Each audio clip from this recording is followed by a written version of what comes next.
Bismillahirrahmanirrahim. Assalamualaikum warahmatullahi wabarakatuh. Saya Firman Adam dari kelas Taqwa B, dan di sini saya akan menjelaskan sedikit saja tentang materi bab 2 dari membuang huruf, yaitu hadaful huruf. Seperti apa? Pertama, terima kasih kepada Ustadz Agus Nurqawim selaku dosen pengampu di Universitas PTIG Jakarta.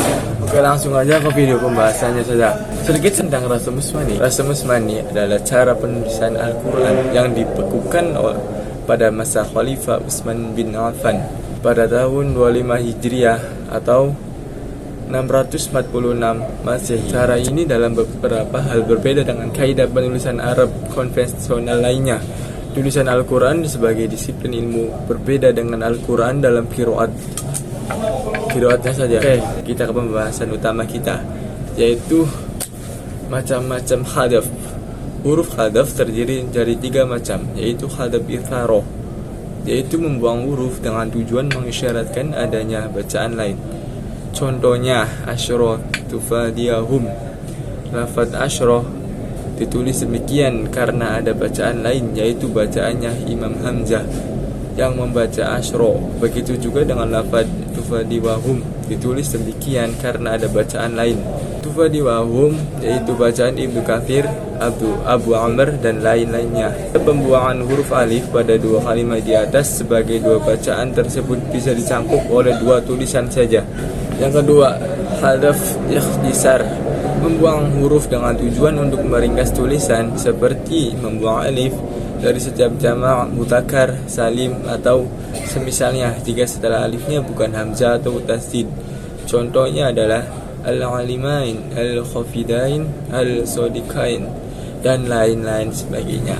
Dan ketiga, untuk yang terakhir, hadaf ikhtisar, yaitu membuang huruf pada kalimat tertentu saja. Contohnya seperti membuang alif pada lafaz al-ma'idah yang terletak pada surat Al-Anfal ayat 42. Sedangkan selain di tempat tersebut ditulis dengan alif. Huruf-huruf yang dibuang dalam Rasmus Mani ada 5, yaitu alif, wawu, ya, lam, dan nun. Pada jamak mudzakkar salim dan yang semisalnya al-haq. Pada jamak mudzakkar salim ini ada 2 keadaan, yaitu 1. Membuang hadaf atau alif, menetapkan isbat alif, menetapkan alif lebih mansyur.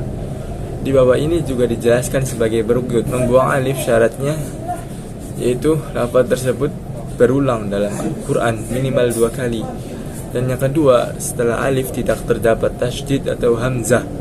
Contohnya yaitu sodakoin dalam surat Al-Baqarah ayat 2. Dan yang kedua, balika faroin pada surat Al-Baqarah pada ayat 2 juga. Dan menurut riwayat Abu Dawud, membuang alif berlaku juga pada lafaz-lafaz yang tidak berulang pada Al-Quran, seperti Al-Fatahain dalam surat Al-A'raf ayat 89, Al-Ghafaruin pada ayat surat Al-A'raf ayat 7, Al-Matashakasafain dan lain-lain sebagainya. Dan penjelasan untuk yang kedua, menerapkan alif jika setelah alif ada tasydid, seperti dhalin pada surat Al-Fatihah ayat 1 dan badoroin Al-Baqarah ayat 2 dan lain-lainnya. Jika tasydidnya tidak langsung setelah alif, maka alifnya dibuang seperti al-khawariyin. Namun perlu diperhatikan juga bahwa lafaz al-khawariyin di semua tempat, seperti pada surat Al-Maidah ayat 111 dan al-khawariyun Al-Maidah ayat 5 ini ditetapkan alifnya oleh Abu Daud, namun perawi-perawi lain membuang alifnya. Lafaz robiyina pada surat Ali Imran ayat 3 ini dibuang alifnya oleh Abu Daud juga. Dan yang untuk penjelasan alif ketiga, yaitu menetapkan alif lebih masyhur. Jika setelah alif ada hamzah, maka menetapkan alif. Jika setelah alif ada hamzah, maka menetapkan alif lebih masyhur, seperti qailain pada surat Al-A'raf ayat 7 dan lita'afin pada surat Al-Baqarah. Jika hamzahnya tidak langsung setelah alif, maka alifnya dibuang, seperti khotiin pada surat Yusuf ayat 12 dan Al-Qasas ayat 28. Dan surat Al-Haqqah, yaitu khotiun. Menurut Abu Dawud, lafaz man khotiuni pada surat Yusuf ayat 12 ini. Begitu juga dengan lafaz famaliuna pada surat Asy-Syaffat pada ayat 37, 6 dan Waqiah ayat 56. Alifnya ditetapkan.